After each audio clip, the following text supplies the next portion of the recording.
June 14, 1978. The river town of Marlowe, California was alive with light. The annual Summer Boat Festival filled the streets with laughter, country music, and the smell of fried food drifting through warm air. Families lined the docks. Teenagers danced near the stage. It was the biggest night of the year for a small town that rarely made the news. At the center of it all was 23-year-old Olivia Harper, the local art gallery host, community volunteer, and the face everyone recognized. Her smile was on the festival poster. Her voice carried over the loudspeakers introducing the final fireworks show. "Let's make this a night to remember," she said, her last words on record. Olivia stepped off the stage around 10 p.m. Witnesses remembered the shimmer of her white dress as she moved through the crowd, waving to friends. "She looked happy, calm," one co-worker recalled. There was no sign anything was wrong. At 10:15 p.m., several people saw her standing on the bridge that crossed the Marlowe River, speaking with a man they couldn't clearly identify. He was tall, wearing a dark jacket, his face half hidden by the lights reflecting off the water. They talked briefly. Then Olivia turned toward the edge of the bridge and was never seen again. When the festival ended at 10:30, her colleagues noticed her absence. Her purse, wallet, and ID badge were still sitting neatly on a folding chair behind the main stage. Her car was parked nearby, locked. The local police were called just after 11. They searched the riverbank through the night, flashlights cutting across the fog, calling her name over the water. Nothing. By sunrise, rumors had already begun. Some said she'd gone for a walk and slipped into the river. Others whispered she'd run away. But no footprints were found on the mud near the bridge, no torn clothing, no signs of a struggle. Just the quiet sound of the current and the faint echo of her voice from a recording played on the festival radio booth. Reporters arrived by noon. The Marlowe Gazette headline read, "Local festival host missing after celebration." The sheriff gave a short statement. "We're doing every..." Before she became a headline, Olivia Harper was just a young woman everyone in Marlowe knew. Marlowe was the kind of California town where people left their doors unlocked and waved from their porches at sunset. It sat along the river, quiet and proud, with the same diner, the same barber shop, and the same local paper that printed birthdays and bake sales on the front page. The kind of town where everyone knew your name, and if they didn't, they probably knew your mother's. Olivia fit into that world like she was made for it. Friendly, reliable, the type who'd stop to help a neighbor before heading to work. She lived with her mother, Helen Harper, a nurse at Marlowe General Hospital, and her younger brother Danny, who was still in high school back in 1978. Their home at 12 Walnut Avenue sat just 2 blocks from the riverbank. The paint was fading, but the porch always had flowers. Their father had passed away years earlier, and after that, Olivia took on more than her share of responsibility. "She carried the whole house's light," one neighbor recalled. "When she left for work, even the curtains looked brighter." At 23, Olivia was already something of a local celebrity. She worked as a program host at the Marlowe Art Gallery, planning exhibitions and charity events. She organized community fundraisers and volunteered at the Summer Festival Committee, the same one she would help host on the night she vanished. She also modeled for local shops and appeared in small ads that ran in the Marlowe Gazette. Her voice could be heard in radio promos, announcing town events in that cheerful tone everyone recognized. She was professional, always early and always prepared, her former co-worker said years later. You could count on Olivia to make something ordinary feel special. She wasn't just well known. She was trusted. Every Saturday morning she led art classes for kids at the gallery. Paint smudges on her hands, hair tied back in a scarf, always laughing when someone spilled water on the floor. Parents said she had patience most people didn't. Children adored her. She was the kind of person people relied on, the one who made things happen quietly while others took credit. But Olivia had bigger plans. The week before the summer boat festival, Olivia was busier than ever. She worked late nights at the gallery, preparing banners, confirming performers, managing volunteers, and rewriting the event script. She was in charge of hosting, and everyone said the festival would be her best work yet. By Thursday, she looked tired but proud. "It's going to be perfect," she told her team. On the day before the festival, a co-worker noticed her standing alone by the river, just looking out at the water. "I called her name," he said, "but she didn't hear me. She just kept staring. It might have been nothing, or maybe it meant more later." When Olivia disappeared, her face stayed everywhere. The posters she'd made for the festival still hung in shop windows long after the event ended. The bakery kept her photo on its bulletin board for months. The art gallery left her desk untouched for almost a year. Calendar open to June 1978, a pen resting where she'd left it. For a small town that had never known real tragedy, her absence felt like a hole no one could fill. Her story became more than a mystery. It became part of Marlowe's identity. The question wasn't just what happened to her, but how could it happen here? If Olivia could vanish, one resident said, then maybe none of us were as safe as we thought. The disappearance divided the town. Some people believed she had been taken. Others said she fell into the river. And a few whispered darker things, about jealousy, money, and old resentments behind the festival's friendly smiles. As weeks turned into months, neighbors compared memories. Who saw her last? Who was she talking to? Did anyone notice that man on the bridge? Details started to blur. Stories changed. Not everyone remembered the same version of that night. Behind every warm memory, there was a shadow. Quiet rumors about arguments, about people who knew more than they admitted, about how the investigation moved too slowly. The town that once celebrated Olivia began to question itself. The same people who'd applauded her on stage now debated what really happened behind the lights. Her life had seemed simple, but beneath the familiar. At around 8 a.m., she left her white house on Walnut Avenue wearing a pale yellow dress and a light denim jacket. She carried her work bag, a folder of notes, and a sense of calm that made people trust her. On her way to the art gallery, she stopped at the Harbor Cafe for her usual order, black coffee and toast with marmalade. The waitress, who'd known her since high school, told police later, "She looked tired, but happy." She said, "Big day ahead." Then she smiled and left a bigger tip than usual. She walked the 6 minutes to the gallery, the morning air still cool, the river glimmering under the rising sun. Everything about that morning seemed ordinary. Between 9 and noon, Olivia worked at the gallery with her colleague, Rachel Meyers. They finalized the festival schedule and checked volunteer lists. One maintenance worker remembered hearing a short argument, voices raised, then quiet again. Rachel told police it was nothing serious, just stress before the event.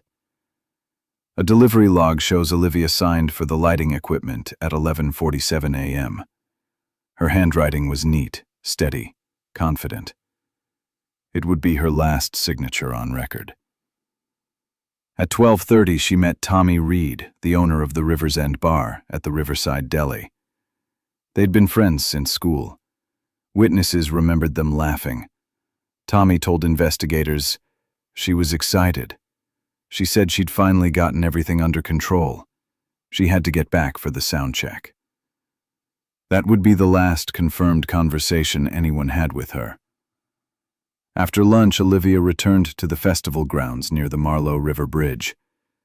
Volunteers saw her rehearsing lines on stage, clipboard in hand, making small corrections to the microphone setup.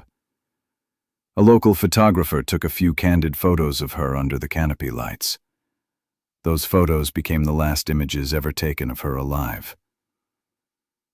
Around 4:50 p.m., as the wind picked up, she borrowed a soft scarf from a coworker. She said she didn't want to catch a cold before the show, the woman recalled. That same scarf would later be found near the riverbank, its fibers becoming one of the few pieces of physical evidence in the case. At 6 o'clock sharp, the festival began. The air was filled with music, laughter, and the smell of... At 9:30, things changed. A stagehand reported hearing a brief argument behind the stage. "I told you this isn't the time," a woman's voice said. The other voice was male, low, tense. No one saw who it was. When questioned later, Tommy Reed denied being there. The sheriff marked the note as unresolved and moved on. By 10 p.m., the night was winding down. Olivia returned to the stage for the closing remarks. A Super 8 home video shows her smiling under the colored lights, hair pulled back by the borrowed scarf, thanking sponsors and volunteers. "See you all next year," she said into the mic. Those were her last public words. At 10:15, several witnesses saw her near the bridge talking to a man in a dark jacket. Some said he was holding a drink. Others thought his hands were in his pockets. The lights behind him made it hard to see his face. One couple walking by told investigators they looked like they knew each other. It didn't look forced. That was the last confirmed sighting of Olivia Harper, alive. When the festival ended around 10:30, her co-workers began packing up. They noticed Olivia hadn't come back to retrieve her belongings. Her purse, wallet, and ID badge were still sitting on a chair behind the stage. Her car was parked nearby, locked. The keys were still inside her bag. By 11:05, her mother, Helen Harper, had called the police. Officers arrived at the festival grounds before midnight. They began their search at the bridge. By then, a thick river fog had rolled in, violating the flashlights almost instantly. They found footprints in the dirt near the bridge, but none matched Olivia's size. No signs of struggle, no torn fabric, no blood. Only the slow, steady sound of the river below. At 12 a.m., the official search began. Police, volunteers, and residents lined the riverbank, calling her name into the fog. They searched until their voices gave out. The only thing that came back was the echo of their own calls. At 12:47 a.m., the sheriff's log noted, "No trace found. Low visibility, high confusion." By sunrise, the bridge was closed off. Reporters had already... For a town that believed it knew everyone, the silence was unbearable. Friendships fractured. Rumors spread. Someone claimed to have seen a car parked near Dockside Road that night. An unfamiliar make, dark color, lights off. Police found no record of it. By the end of the week, hope was fading. Volunteers gathered at the river's edge, holding candles and praying she'd come home. The bridge lights flickered in the fog. Someone placed flowers on the railing. What began as celebration had turned into a tragedy no one could explain. The last confirmed image of Olivia Harper, smiling on stage beneath strings of light, would become a permanent reminder of that night. In the next part, we look at what happened after. The suspects, the scandals, and how the first investigation in Marlowe went so wrong.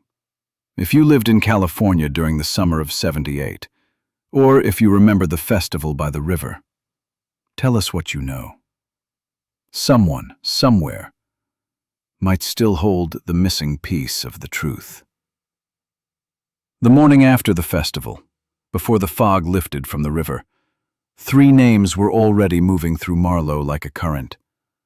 Tommy Reed, Sheriff Mark Lawson, Rachel Meyers. The town wanted answers. The investigation needed direction. Under pressure, the detectives chose a path fast. That choice shaped everything that followed. Tommy Reed went first. He was 29, owner of the River's End bar, and Olivia's old friend. He'd eaten lunch with her the day she vanished. People remembered laughter at their table. People also remembered their history, the kind that turns friendly into tense without warning. He came into the station at 9 a.m., smelling faintly of whiskey and fryer grease, jaw tight, eyes red from a short night. He said he was at his bar from 9:45 to 10:30 that night. He said he was cleaning up, restocking bottles, taking out trash. A couple of regulars said the same. The cash register log told a thinner story. Between 10:05 and 10:20, there were no entries. 25 minutes without a receipt in a place that usually rang. Here is what 2 stagehands later described, almost word for word. Olivia stepped away from the sound booth, clipboard tucked to her chest. Tommy followed, voice rising. "You're using me, Liv," he said. "You always do this." Olivia fired back. "Don't call me that." "Not tonight. This is work." He moved closer. "You're a liar." She didn't move. "Back off. I'm not your problem." He jabbed a finger toward the stage. "You think you're better than everyone because they put your face on a poster." She shot back, sharper now. "Grow up, Tommy. It was never about you." And then the line that stuck in both their memories. "You don't get to own me." The stagehands said he swore under his breath and stepped away. One remembered him spitting out, "You'll regret this." The other heard, "I'm done." Under pressure, memories bend. The statements do not match perfectly. But both agree. It got loud. It got ugly. And Olivia ended it first. Tommy denied the argument. He said he wasn't behind the stage after 9. He said he was at his bar busy with festival traffic. He said he was tipsy by 10. That last part cut his credibility. If he'd been drinking, how sharp were his memories? The officers didn't push hard on his timeline. They noted the gap in the register. They noted the witness claims. They collected fibers from his jacket and hair from his collar. Early tests said nothing tied him to the scarf found near the river. No match, no charges. But the town did not forget the way his name sounded next to Olivia's. At 11 a.m. they brought in Rachel Meyers. She was 26 and worked with Olivia at the art gallery. She had wanted to host the festival. Then Olivia got the job. It was public. It stung. Rachel told police she was at the ticket gate from 10 to 10:30 with 2 volunteers. One confirmed most of that time frame. The second volunteer said she remembered Rachel there around 10, but could not swear to the exact minutes. That left room for doubted. Later, a teenage usher said he saw Olivia and Rachel in the wings at 9:35. The usher stood too far to hear everything, but he caught 2 lines. "You don't replace me," followed by, "Watch me." Which line belonged to whom changed, depending on which version he told. Under stress, details shift. The core remained. They clashed. Rachel had one more thread tying her to the night. She had loaned Olivia the scarf at 4:50 p.m. when the wind picked up. The fabric found near the bridge looked like the same material. Testing in 1978 could not prove it was the same scarf. It could not prove it wasn't. That uncertainty haunted the file. It haunted Rachel, too. She admitted the loan. She maintained she never went to the bridge. She said she did not see Olivia after 10 p.m. When asked if she envied her, she took a breath and said, "Yes. Sometimes. But I didn't want her harmed. I wanted my chance." No hard evidence placed her at the last sighting. No charges. The whispers followed her anyway. By 2 in the afternoon, with the town restless, Sheriff Mark Lawson stepped into a brief press conference under hard sun and sharper eyes. He was 45, a local, stern, more soldier than showman. He said the department was doing everything it could. He asked people to avoid speculation. He asked for patience. The crowd gave him none. The local paper asked why the backstage area had not been sealed off immediately. A reporter asked why the bridge wasn't locked down until morning. Lawson's answers were thin. "Limited manpower," he said. "Fog," he said. The paper ran a line that afternoon. "If this is everything, it is not enough." Inside the station, Lawson's name slipped from leader to suspect in a whisper. He had managed the evidence. He had signed off on the logs. 2 pages from the earliest notes, handwritten, unofficial, messy, went missing in the first week. The department said they were misfiled. The families said they were lost. One reserve deputy remembered seeing Lawson step away from the command tent around 10:20 p.m. on festival night. And then there was the rumor about money. The festival fund had grown over the years. Donations poured in each summer. People trusted the committee to spend well. Someone started asking about receipts before the festival. Olivia was known to be careful with sponsors. She kept lists, signed forms, wrote thank you notes. The theory slid across the counter at the diner and into police notes. Olivia planned to make noise about sloppy spending. If true, that could embarrass people with power. When asked, Lawson said the fund was handled by a board, not the sheriff's office. A board member said the same, but the idea stuck. A motive does not need proof to stay alive in a small town. It needs oxygen and repetition. Lawson faced quiet accusations that night. A junior deputy, years later, said he overheard a tense exchange between Olivia and Lawson 2 days before the festival. He said their voices were low at first. Then Lawson said, "You don't know what you're talking about." Olivia answered firm, "I have copies." He said Lawson took a step in, voice sharp, "Don't push me." The deputy did not report it formally at the time. He was new. Lawson was the boss.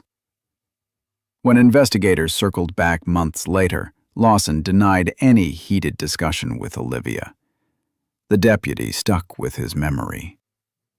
2 people, 2 versions. No recording. No resolution. By 5 p.m. on June 15th, detectives went back out to the festival grounds. They re-interviewed vendors. They mapped the bridge approach. They tried to rebuild the last hour of Olivia's life. Over and over, one gap swallowed them. 10:05 to 10:20. Tommy's receipts did not exist in that window. Rachel's second witness could not confirm her exact minutes. Lawson's duty log had a blank line.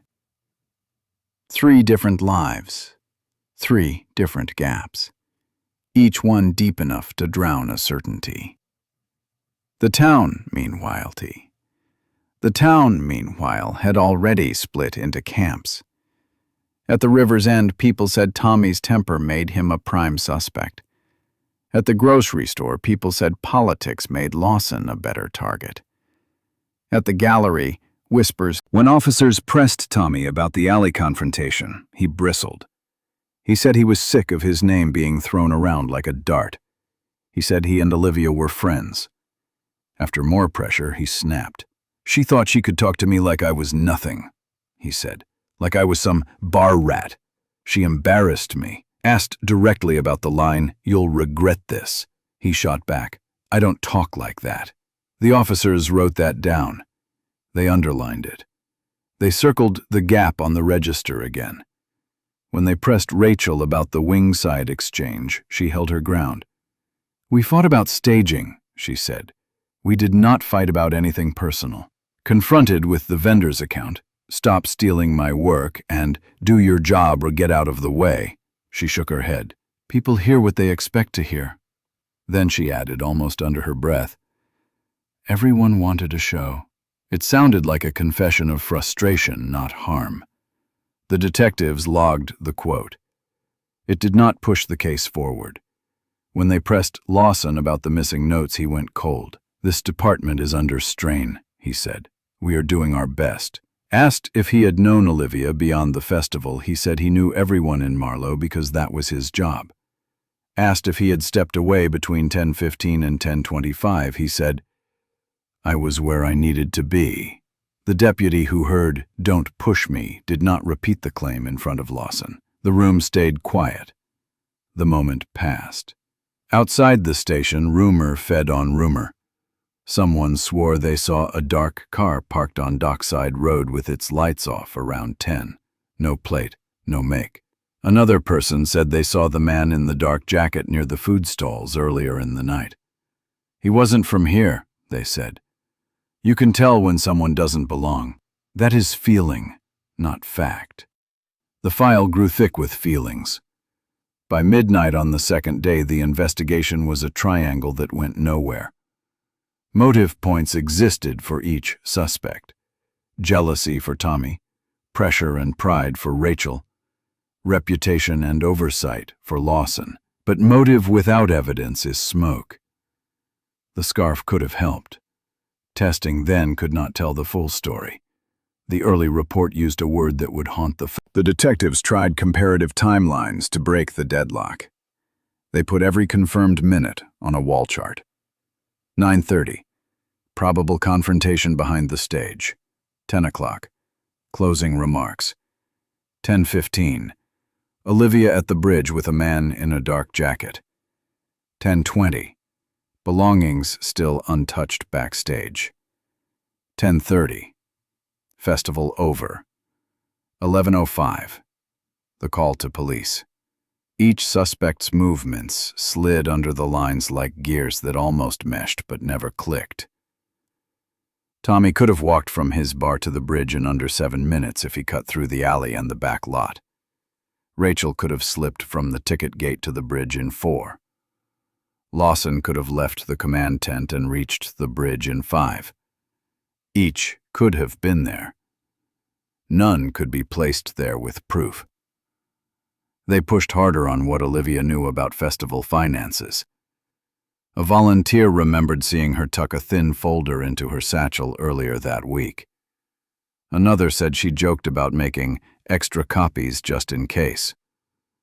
The satchel was found behind the stage with her purse, but no folder. Did it exist? Did it matter? The possibilities multiplied. The sheriff's office called in a state investigator for a second look after the first week. He flagged the same problems and added 2 more. First, the initial witness canvass did not ask a standard set of questions, so answers were hard to compare. Second, officers let some witnesses speak to each other before giving statements, which allowed details to spread and mutate. It was a small town. People talked. But in an investigation, that talk can bleed into memory and reshape it. He also flagged a path most locals ignored. Not every suspect wears a familiar face. The riverfront drew visitors that night from outside Marlowe, workers from nearby towns, vendors who paid cash for booths and left at midnight. A man in a dark jacket could have been a stranger. Chance violence can look planned in hindsight. The town did not want that. Strangers are easier to fear than to accuse. Accusing a stranger would mean no one failed. Accusing a neighbor meant blame could live next door. In time, the heat of suspicion cooled into a stale, heavy air. No one was arrested. No one was charged. Before the file closed, a final scene played out that shows how far the town had traveled in only a few days. A crowd formed on the courthouse steps after another press briefing. Someone shouted Tommy's name. Someone else shouted Lawson's. Rachel walked past the crowd with her head down. A woman stepped forward and hissed, "You wanted the spotlight. You got it." Rachel stopped and, for the first time in public, snapped back. "I wanted a stage, not a disappearance." The two women stared at each other for a beat, then broke away in opposite directions. That was Marlowe now. Eyes narrowed, voices raised, conclusions drawn before facts could breathe. By the end of that week, the narrative was set. Tommy, the hot-headed friend with a gap in his night. Lawson, the guarded sheriff with missing notes and a small army of critics. Rachel, the sidelined colleague with a sharp tongue and a loaned scarf that wouldn't stop echoing. 3 stories, 3 motives, 3 alibis that didn't quite add up.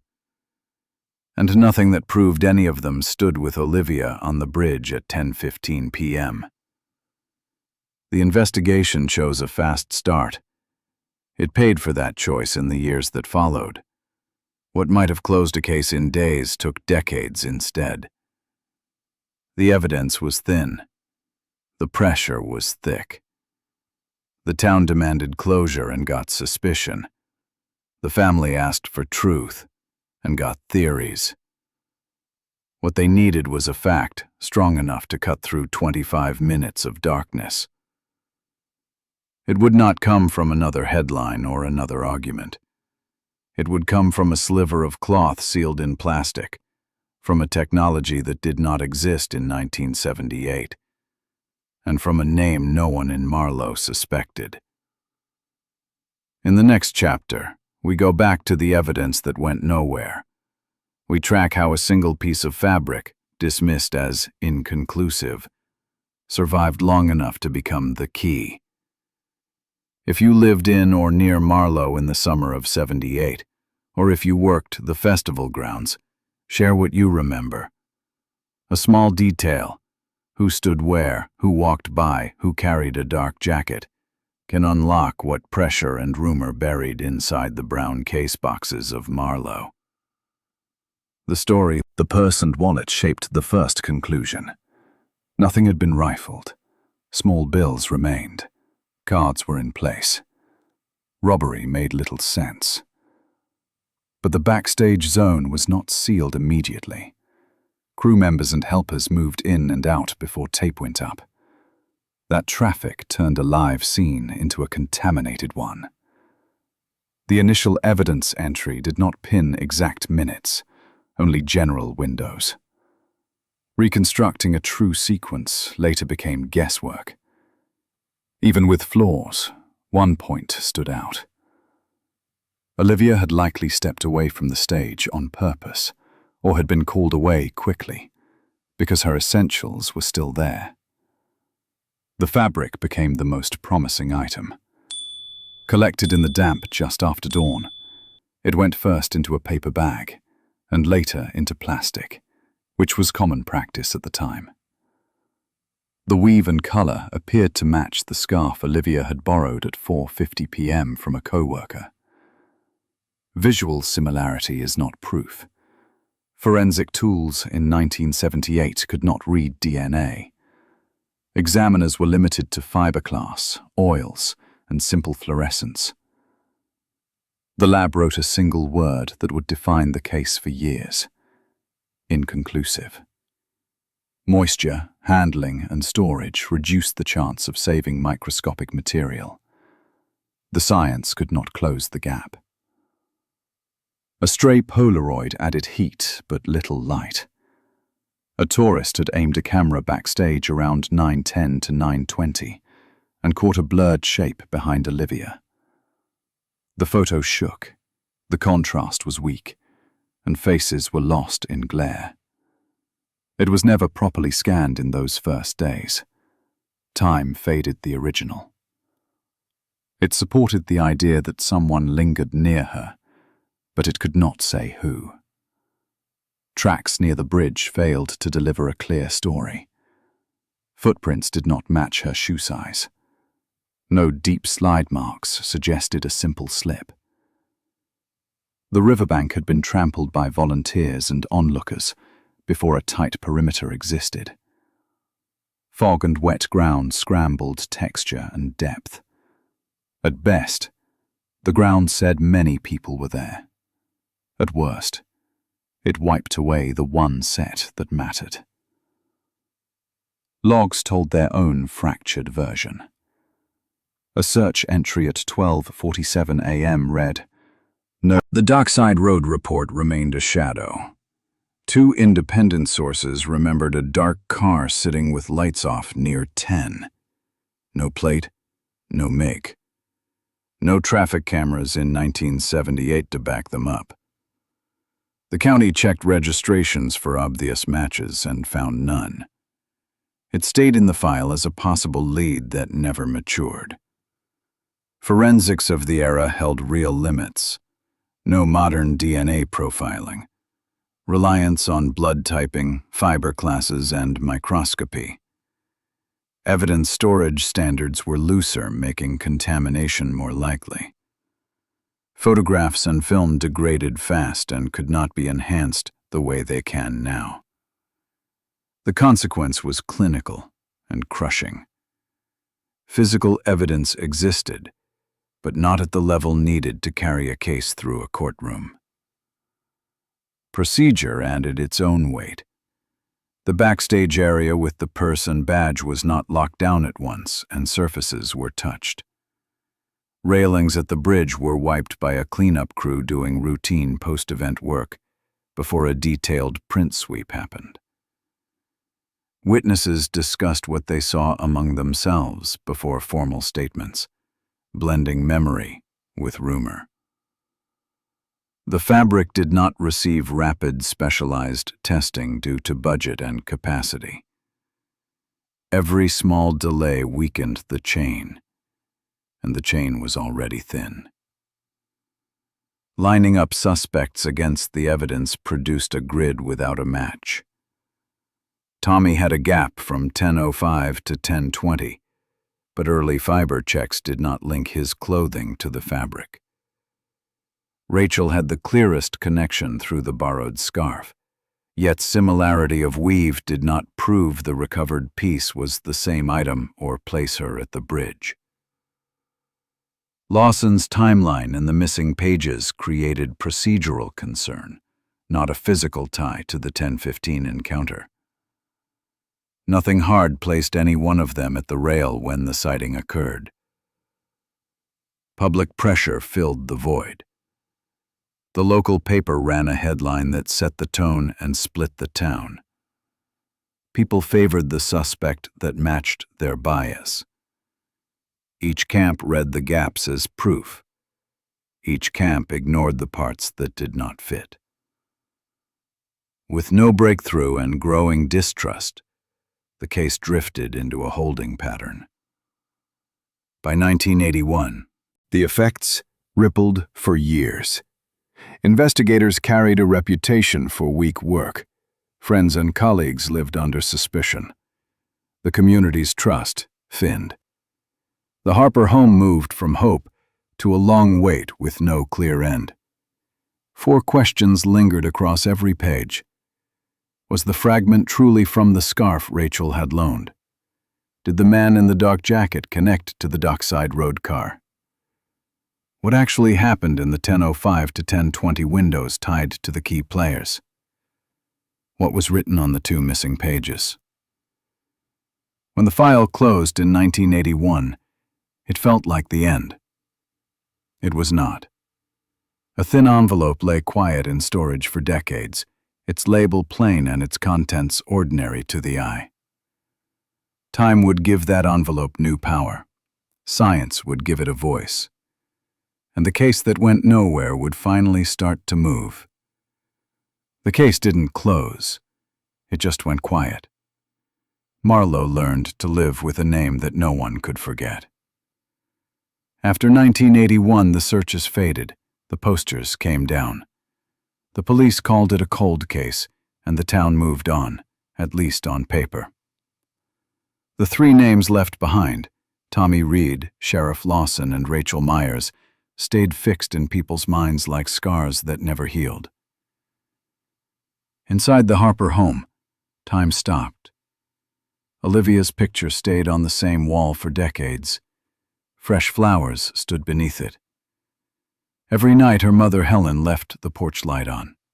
Danny, once a boy sitting on the stairs listening to whispers, grew up collecting newspaper clippings, learning to build timelines, and writing questions no one could answer.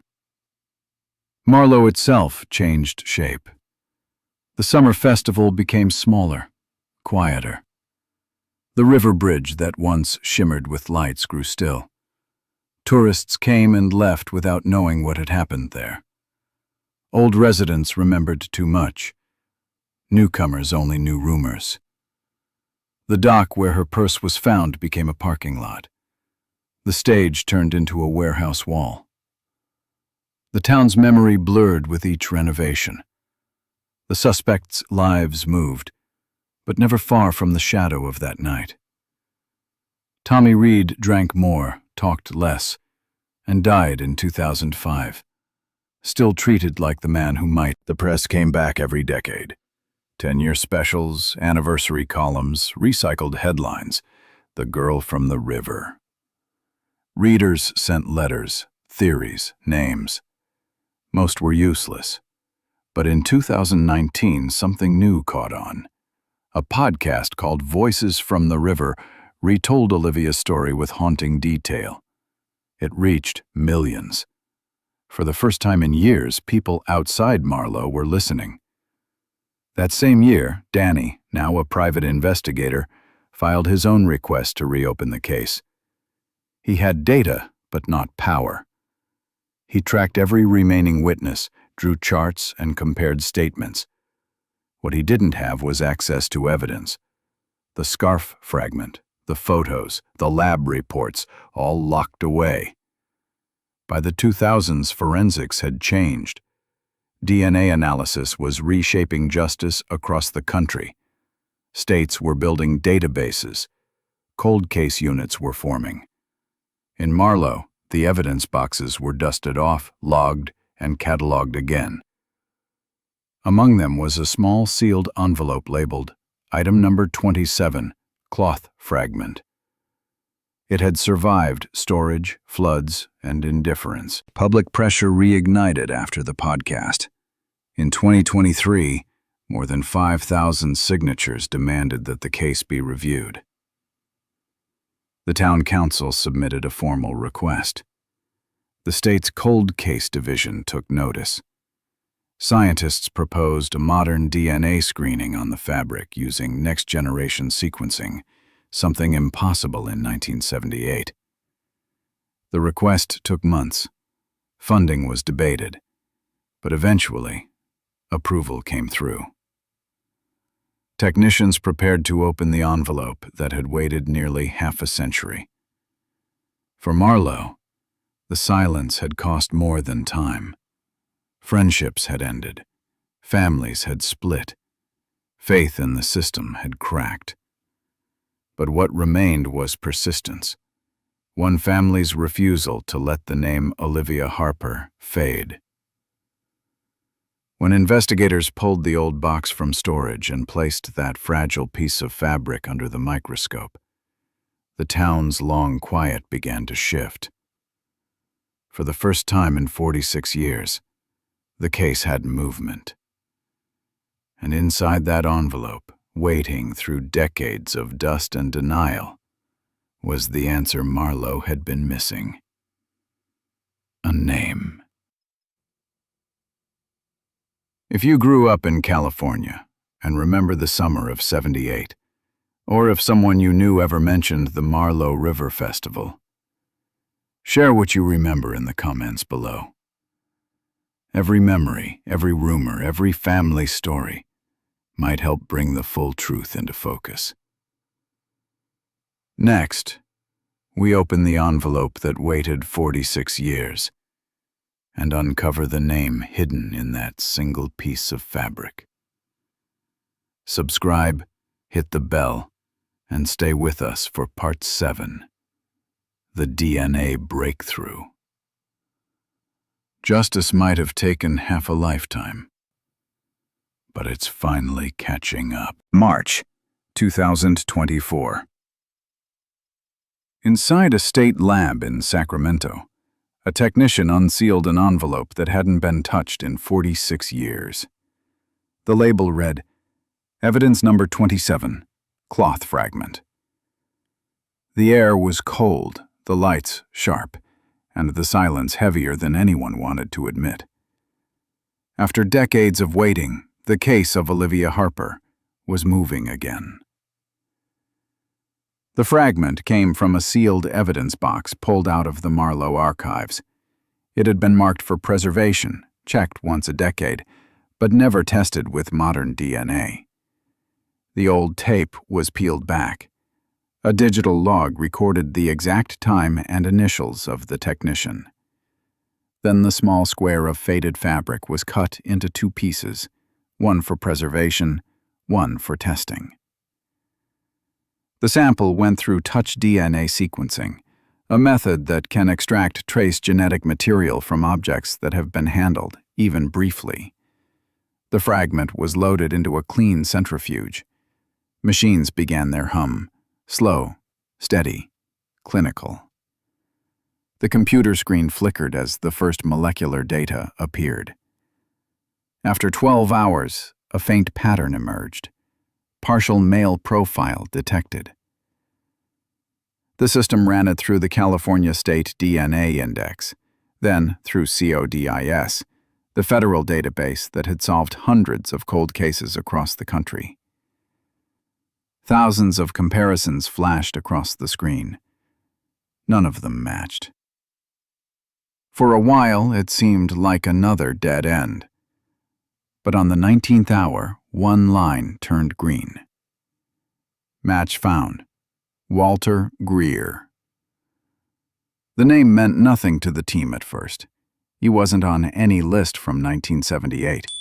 He'd never been questioned, never appeared in a single newspaper report. The system pulled his file. Walter Walt Greer, born 1948. Last known address? 77 Dockside Road, Marlowe, California. 1 mile from where Olivia Harper vanished. His record showed a single conviction from 1972, sexual assault in San Diego. He'd served 18 months, then worked sporadically as a contract technician. Employment history listed lighting setup and harbor maintenance. The notes also said he died in 2012 at age 64 of heart failure. The investigators went back to the Marlowe archives. Buried in an old water-stained folder, they found a list titled Festival Volunteers, June 1978. Near the bottom of the page, one faded name stood out. W. Greer, technical support, lighting. He had been there the night Olivia disappeared, and nobody ever noticed. A memo from that same year showed he left town 2 weeks after the investigation began, supposedly for a new job at the harbor. No one followed up. His name wasn't flagged because volunteer records were kept separately from employee rosters. A clerical gap, one that lasted almost half a century. By early April 2024, a team from the California Cold Case Unit traveled to Marlowe. The old Greer property still stood on Dockside Road, a small gray bungalow now owned by a local couple. When detectives knocked, the new owners already knew why they'd come. The husband told them, "We found something strange when we bought the place in 2013, a locked basement door behind the laundry room. We had to break it open. Inside, the previous owners had discovered a box of photographs, all black and white, all women. The box was still in the attic, untouched since they moved in. Detectives carried it out under evidence seal. The photos were labeled with first names and dates. Local women, mostly from the 1970s and early 80s. A few were clearly taken without consent, from cars, doorways, store windows. And near the bottom of the stack was one image that stopped everyone cold. It showed Olivia Harper standing backstage at the 1978 Summer Bot Festival. She was smiling toward the crowd. In the corner of the frame, a man's silhouette could be seen holding what looked like a lighting cable. On the back of the photo, written in careful blue ink, were 4 words. Olivia, June 14, 1978. The lab moved quickly to confirm the link. They compared the DNA extracted from the fabric with biological samples preserved from Walter Greer's autopsy, a standard practice in California since the 2000s. When the test completed, the report came back with no ambiguity. Match confirmed, 100%. A press release followed that same afternoon. The disappearance of Olivia Harper is no longer unsolved. News broke across every outlet in California. Marlowe cold case solved after 46 years. Danny Harper received the call first. He'd spent most of his life chasing rumors and forgotten files.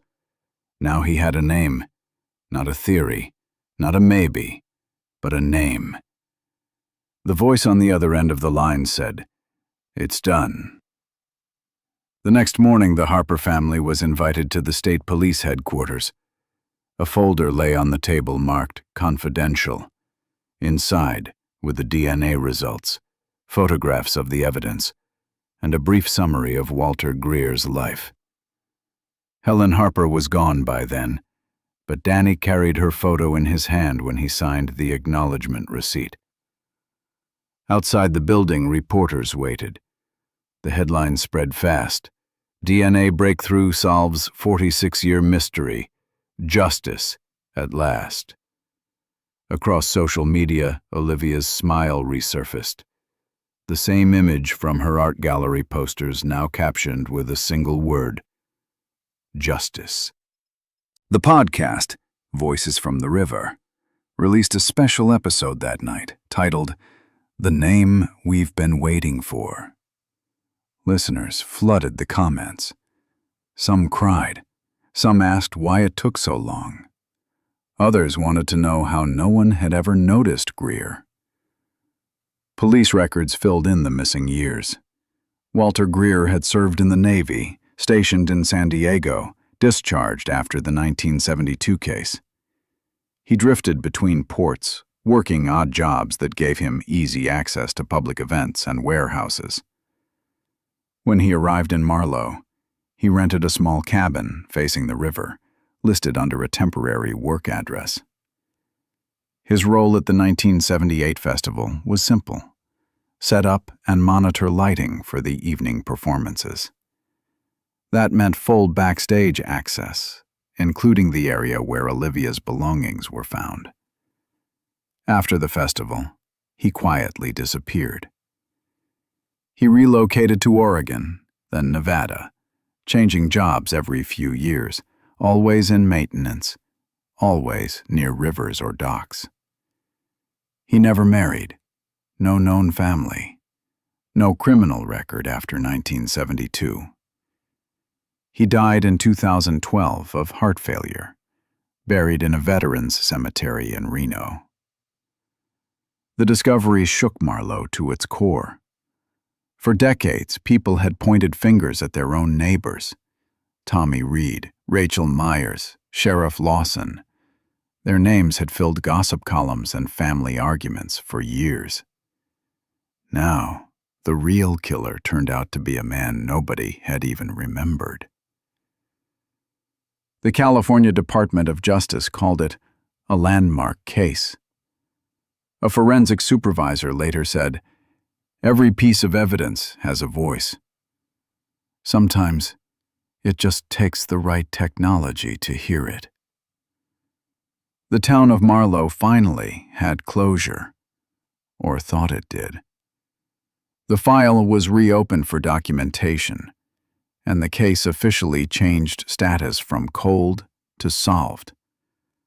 The box containing the cloth fragment was resealed and placed back into the archive with a new tag. Solved, 2024. Harper, Olivia.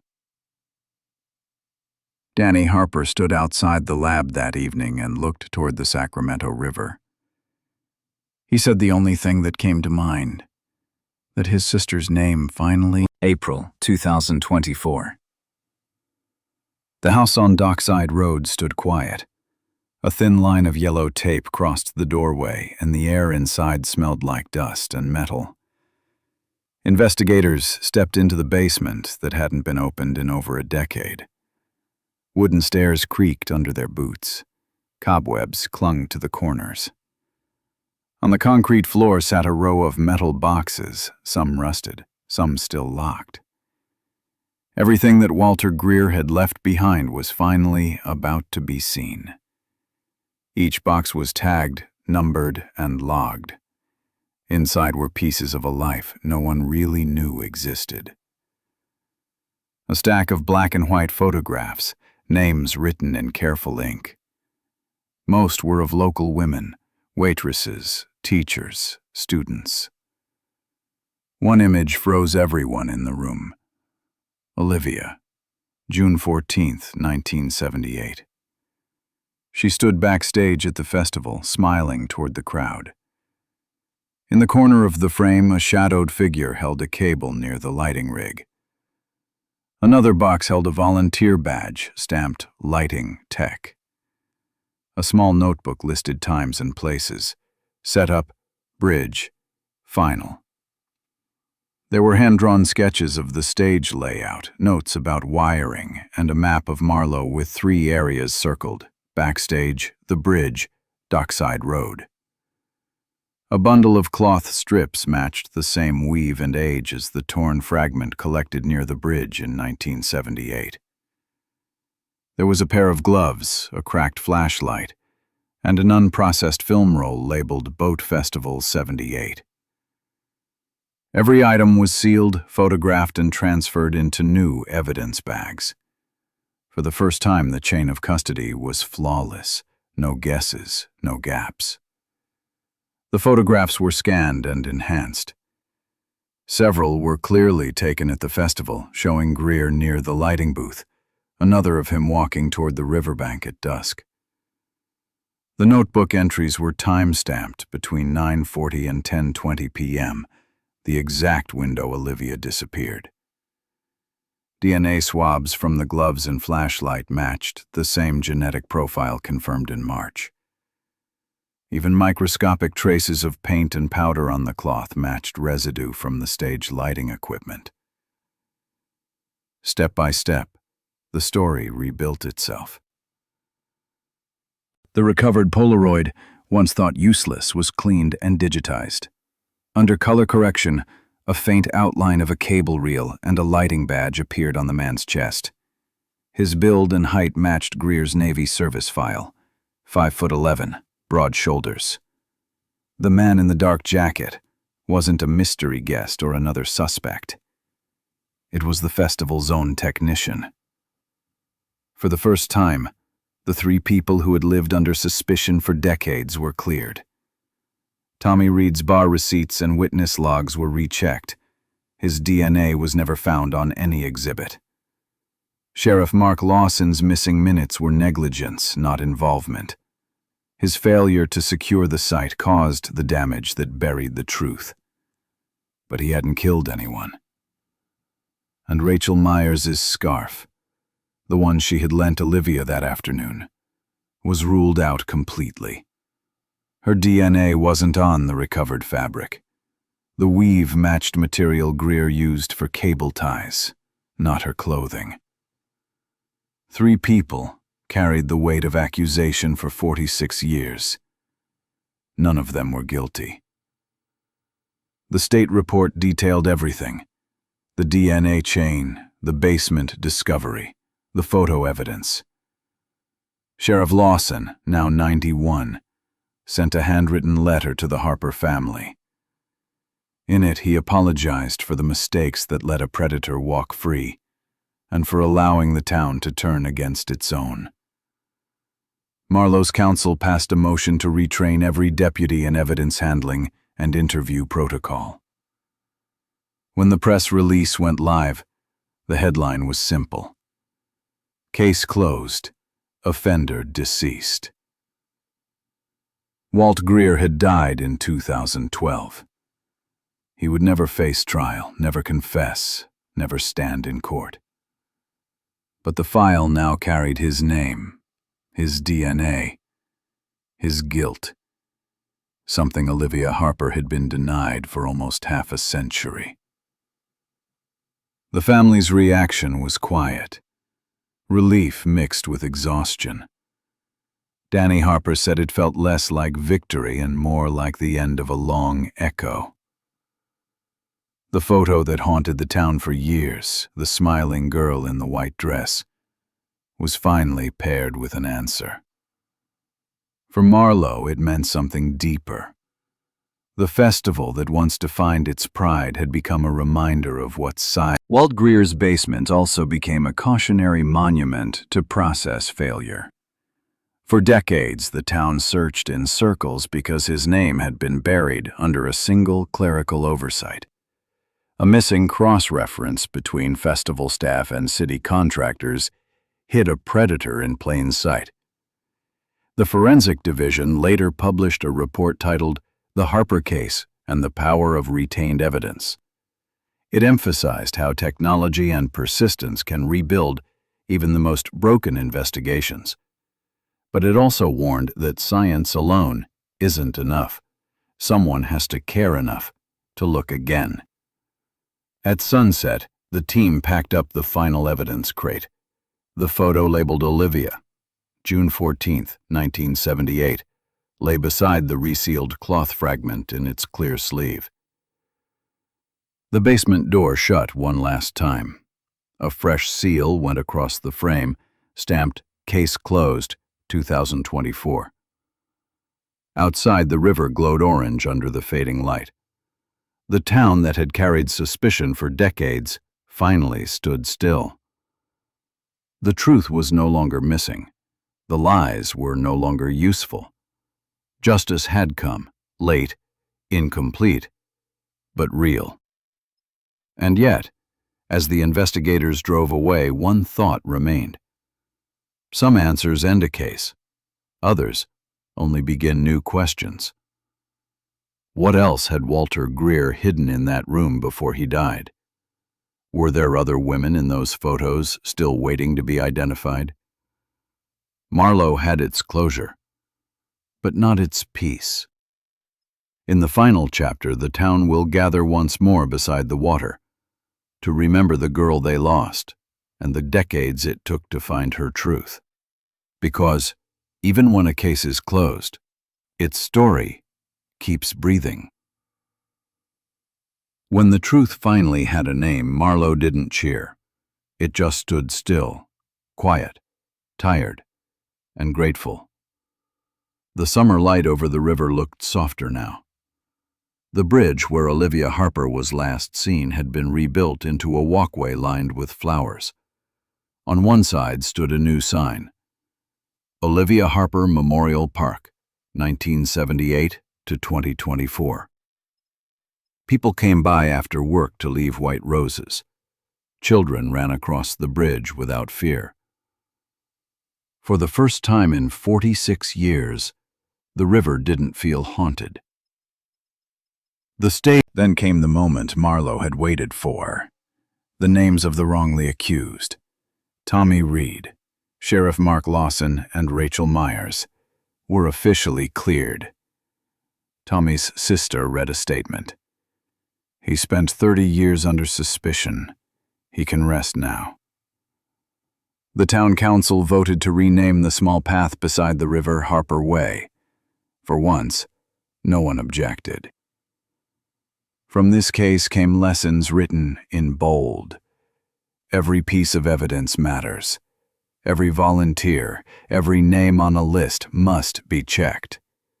No assumption should last longer than the truth. The tiniest detail, a scrap of cloth, a smudge of ink, can hold the weight of a lifetime. The local paper ran a front-page editorial titled, "The Town That Waited." Students at Marlowe High learned about forensic science through Olivia's story. They studied how a simple chain of errors can bury justice for generations. The podcast, Voices from the River, aired its final episode, closing with a single line. We tell these stories not to reopen wounds, but to make sure they heal right. Danny Harper ended his own search. He now helps other families reopen their cold cases. The first scholarship under Olivia's name went to a student studying digital forensics. He said it felt like the circle finally closed. Not with revenge, but with purpose. Yet some questions lingered. Among the photos found in Walter Greer's basement, several women remain unidentified. Investigators believe they might be from nearby counties, maybe visitors to the festival between 1978 and 1981.